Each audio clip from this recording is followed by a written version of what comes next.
Hello and welcome back, Which Bookie followers, to a very exciting time of the year, the deadlines for the Tote 10 To Follow challenge, and myself and my colleague Will Smith have been doing up our 10 team, I suppose, to put together to try and get the most points in this competition and to go as far as we can go. The aim of the game really is to have as many Grade 1 winners as possible, really, to try and accrue points in that regard, or potentially just accrue points through graded races and horses that win at decent prices. So I'm going to run through quickly my team of 10. Obviously there's going to be some really obvious ones in there, and I'll start off with the more obvious ones, starting off with Shishkin for Nicky Henderson. Look, I think he's the best 2-miler in Britain by quite a long way, and he might be the best 2-miler between both Britain and Ireland. You'd assume he's going to win a couple of prep races before Cheltenham and take on that Champion Chase race, of which he should have a great chance, and then he'll probably go on to either Aintree or Sandown and probably be hard to beat again. So Shishkin for Nicky Henderson, Honeysuckle for Rachel Blackmore and Henry de Bromhead. Look, I think she'll go down the exact same route of those 4 races, the Hatton's Grace, Irish Champion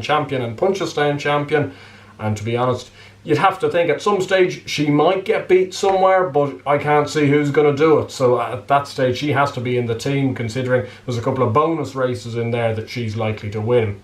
Shakan Poursois next on the list. Look, I have a bit of a soft spot for Shakan, and especially with the new news that potentially might go over for the Tingle Creek would further enhance my claims for him. He'll then head back, I suspect, to either the Christmas meeting at Leopardstown or maybe the Dublin Racing Festival for the Dublin Chase, and then maybe take a crack at the Champion Chase once again. I feel he's got a bit of unfinished business around Cheltenham, and hopefully he can show that.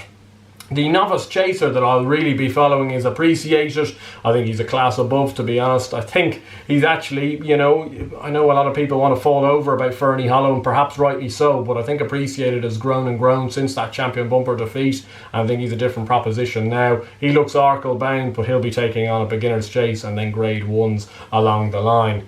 You do have to focus your things based off some of the bonus races, I think, and 2 horses that fit that void is Clandays Oboe over in England, who's looking to target the King George and then maybe a Betway Bowl and the Punchestown Gold Cup, and Delta Work, who is running obviously for Gigginstown and Gordon Elliott, who's going to run in the Savills Chase and the Irish Gold Cup, and he's got a good record around Leopardstown and shaped quite nicely at Down Royal on reappearance. So those two to bear in mind. There's obviously going to be Paul Nolan Love in this Tote 10 To Follow, and I have 2 from him as well. Latest Exhibition, who's going to run pretty much exclusively in Grade 1s based off his owner John Brennan's comments recently. He's going to start off in the Hatton's Grace, go on to the 3-mile hurdle at Leopardstown, then the Stairs Hurdle, the Stairs Hurdle at Punchestown, and then onto the French Champion Hurdle. If all goes well, I think he'll take plenty of beating in the 3-mile division over in Ireland, especially after that Lismullen Hurdle form I didn't think was overly strong and nothing to really be scared of. The other one is Mrs. Milner, who I think will take high rank in mares races this year, and there's a nice mares programme of Grade 2, Grade 3s